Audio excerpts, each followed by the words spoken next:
بسم اللہ الرحمن الرحیم۔ السلام علیکم، ہمارے چینل میں خوش آمدید۔ ناظرین، آج آپ کے لیے میں انتہائی خوفناک، سنسنی خیز اور دلچسپ کہانی لے کر آئی ہوں۔ لیکن کہانی شروع کرنے سے پہلے آپ سے گزارش ہے کہ اگر آپ ہمارے چینل پر نئے ہیں تو ہمارے چینل کو ضرور سبسکرائب کر لیں تاکہ آپ کو ہماری ویڈیوز سب سے پہلے ملیں۔ ریحان کے کلاس فیلو اختر کی سالگرہ تھی۔ وہ دونوں 10ویں جماعت میں پڑھتے تھے، مگر ان دنوں گرمیوں کی چھٹیاں تھیں۔ سالگرہ کی تقریب شام کو تھی اور اختر کا گھر شہر سے باہر ایک نئی آبادی میں تھا۔ اس آبادی اور شہر کے درمیانی علاقے میں ابھی بہت سی پلاٹ خالی پڑے تھے، بعض عمارتیں تعمیر ہو رہی تھی۔ ریحان شام کے وقت سائیکل پر گھر سے نکلا تو آسمان پر ابر چھایا ہوا تھا۔ اس کی ماں نے اسے جلد واپس آنے کی تاکید کی تھی اور ریحان جانتا تھا کہ سالگرہ کی تقریب 10 بجے سے پہلے ختم نہیں ہوگی۔ وہ 8 بجے اختر کے گھر پہنچ گیا، لیکن ابھی سارے مہمان نہیں آئے تھے۔ 9 بجے سالگرہ کا کیک کاٹا گیا۔ اس موقع پر ریحان اختر کے چند دوست بھی موجود تھے۔ وہ سب ایک جگہ بیٹھ کر گپ شپ کرنے لگے۔ اچانک باہر ایک دم بوندا باری شروع ہو گئی اور طوفانی ہوا سے گھر کی کھڑکیاں بجنے لگیں۔ ریحان نے اپنی گھڑی پر وقت دیکھا تو 11 بجے تھے۔ وہ گھبرا گیا۔ اچھا یار، اب میں چلتا ہوں، گھر والے پریشان ہو رہے ہوں گے، اس نے اٹھتے ہوئے دوستوں سے کہا۔ بارش ہو رہی ہے، صبح چلے جانا، اختر نے کہا۔ نہیں بھائی، میں امی سے 10 بجے کا کہنے کا واپس آیا ہوں، رک گیا تو آئندہ وہ مجھے رات کو کہیں جانے نہیں دیں گی، ریحان نے کہا۔ اختر نے کافی اصرار کیا لیکن ریحان نہ مانا اور اپنے گھر کو چل دیا۔ باہر ہر طرف تاریکی پھیلی ہوئی تھی۔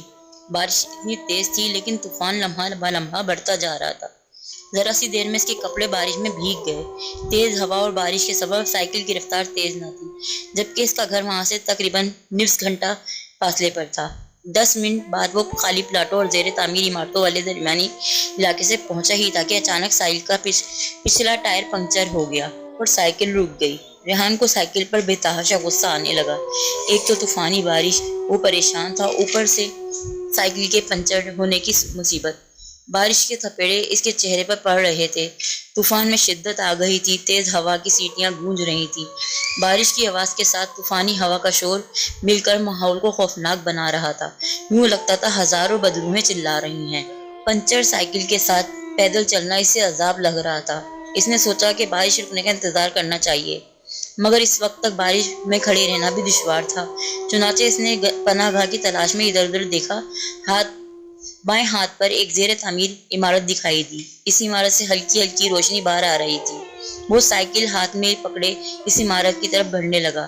تیز ہوا کے شور کے باوجود اس عمارت کے اندر سے کچھ عجیب سی آوازیں آ رہی تھیں، جسے بہت زیادہ افراد سرگوشیاں کر رہے ہوں۔ اس عمارت کی چار دیواری میں ابھی گیٹ نہیں تھا اور گیٹ کی جگہ خالی تھی۔ ریحان سائیکل گھسیٹتا ہوا عمارت کے احاطے میں داخل ہوا۔ عمارت اندر سے بالکل ویران تھی، وہاں کوئی زی روح نظر نہیں آ رہی تھی۔ ریحان کو خوف محسوس ہونے لگا۔ لوگوں کی سرگوشیاں اب بھی سنائی دے رہی تھی، مگر وہاں کوئی دکھائی نہیں دے رہا تھا۔ ریحان نے ادھر ادھر دیکھا۔ احاطے کے کونے میں درختوں کا ایک جھنڈ نظر آ رہا تھا۔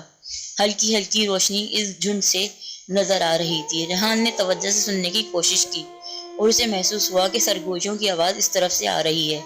یقیناً بولنے والے جھنڈ میں موجود تھے، وہ مگر نظر نہ آ رہے تھے۔ ریحان نے سائیکل دیوار کے ساتھ کھڑی کی اور دبے قدموں درخت کے جھنڈ کے قریب بڑھنے لگا۔ قریب پہنچ کر اس نے ایک گھنے درخت کے پیچھے چھپ کر جھنڈ کے اندر جھانکا تو اس کا اوپر کا سانس اوپر اور نیچے کا نیچے رہ گیا۔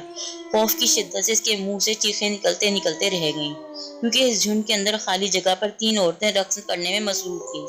ان کے 2 انچ لمبے نوکیلے دانت منہ سے باہر نکلے ہوئے تھے، جن سے خون کے قطرے ٹپک رہے تھے۔ اس کے علاوہ ان کی آنکھیں بالکل انڈے کی طرح سفید تھیں، دائرے کی صورت میں نہایت تیزی سے ناچ رہی تھی اور ان کے ساتھ ساتھ کسی انجانی زبان میں کوئی گیت بھی گا رہی تھی۔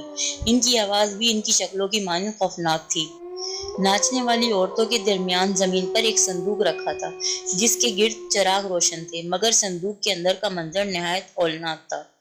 صندوق کے اندر کسی نومولودہ بچے کے کٹے ہوئے اعضاء سجے ہوئے تھے، جن سے خون بہہ رہا تھا اور وہ خون صندوق میں جمع ہو رہا تھا۔ اس ہولناک منظر کو دیکھ کر خوف کی شدت سے ریحان پر کپی طاری ہو گئی۔ اس کی ٹانگیں کانپنے لگی۔ پھر اچانک ہی تینوں عورتیں جو خون آشام چڑیلیں معلوم ہوتی تھیں، ناچتے ناچتے ایک دم رک گئیں اور ان کے نتنے پھولنے اور پچکنے لگے، جیسے وہ سونگنے کی کوشش کر رہی ہوں۔ ساتھ ہی ساتھ ان کے چہرے ادھر ادھر گھومنے لگے۔ پھر ان کی گردش کرتی آنکھیں درخت کے تنے پر مرکوز ہو گئیں، جس کے پیچھے ریحان چھپا ہوا تھا۔ ان کی آنکھوں کا رخ اپنی سمت دیکھ کر ریحان کا خوف کے مارے خون خشک ہونے لگا۔ وہ سمجھ گیا چڑیلوں نے اس کی موجودگی محسوس کر لی ہے۔ ان سے جان بچانے کا صرف ایک ہی راستہ تھا کہ وہ وہاں سے فوراً بھاگ نکلتا۔ چنانچہ اس نے پلٹ کر ایک دم دوڑ لگا دی۔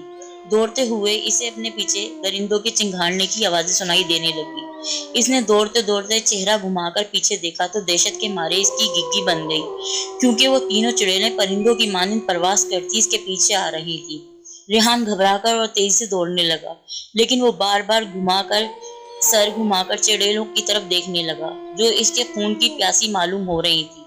بدحواسی کے عالم میں دوڑتے ہوئے وہ پیچھے دیکھتے ہوئے اچانک اس سے ٹھوکر لگی اور وہ گر گیا، لیکن چوٹ کا احساس کیے بغیر اس نے تیزی سے اٹھ کر پھر دوڑ لگا دی اور چند لمحوں میں اس عمارت کے احاطے میں نکل آیا۔ لیکن چڑیلیں بدستور چیختی چلاتی اس کا پیچھا کر رہی تھی۔ اچانک ایک چڑیل نے ہوا میں غوطہ لگایا اور ریحان کے قریب آ کر اپنے بھدے ہاتھوں سے اس کی گردن پکڑنے کے لیے اس کی طرف لپکی، جیسے عقاب اپنے شکار پر جھپٹتا ہے۔ لیکن عین اسی لمحے ریحان نے ایک دم خود کو جھکا لیا اور اس کے سر کے اوپر سے گزرتی چلی گئیں۔ پھر وہ دوڑنے لگا، لیکن اچانک ہی اس کی نگاہ سامنے پڑی اور وہ دوڑتے دوڑتے ایک دم اپنی جگہ ساکت ہو گیا۔ سامنے ایک چڑیل کھڑی اپنی خوفناک سفید آنکھوں سے اسے گھور رہی تھی۔ ریحان گھبرا گیا۔ اس سے پہلے کہ وہ اپنے بچاؤ کی کوئی تدبیر کرتا، چڑیل نے اس کے سر کے بال پکڑ کر جھٹکا دیا۔ ریحان چیختا ہوا زمین پر آ گرا۔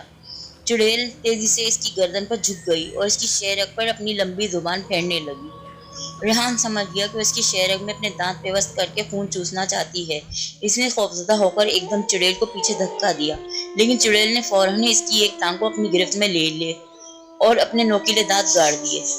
تکلیف کی شدت سے ریحان کی کربناک چیخ خارج ہو گئی۔ اس کی ٹانگ سے خون کا فوارہ بہنے لگا۔ وہ پوری قوت سے تڑپتا اور زوردار جھٹکا دے کر اپنی ٹانگ کو چڑیل کی گرفت سے آزاد کیا۔ موت کے خوف نے اس کی زندگی بچانے کا جوش و جذبہ پیدا کر دیا۔ وہ اپنی زخمی ٹانگ کی پرواہ کیے بغیر جنونی انداز میں اٹھ کر کسی بے لگام گھوڑے کی طرح دوڑنے لگا۔ اس کے پیچھے چڑیلیں زمین پر آ کر اسے زخم سے گرنے والے خون پر بڑی رغبت سے چاٹ رہی تھیں۔ ریحان رکے بغیر دوڑتا ہوا اپنے گھر کے قریب پہنچا اور پھر ہمت اس کی جواب دے گئی۔ وہ دروازے کے پاس ہی کھڑا گر پڑا اور بے ہوش ہو گیا۔ ہوش آیا تو ہسپتال میں بستر پر دراز تھا۔ اس کے والدین قریب کھڑے بہت پریشان نظر آ رہے تھے۔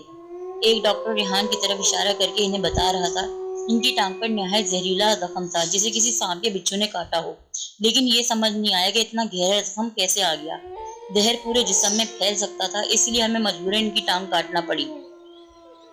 یہ سنتے ہی اس کی ماں زاروں قطار رونے لگی، جبکہ ریحان اپنی ٹانگ کٹنے کا سن کر بھونچکا رہ گیا۔ وہ ہمیشہ کے لیے ایک ٹانگ سے معذور ہو چکا تھا۔ اس کے ماں باپ نے اس سے بہت پوچھا، لیکن ریحان نے انہیں چڑیلوں کے بارے میں کچھ نہ بتایا، کیونکہ اب کچھ نہیں ہو سکتا تھا اور اس کی قسمت میں معذور ہونا لکھا تھا۔ وہ ہو چکا تھا۔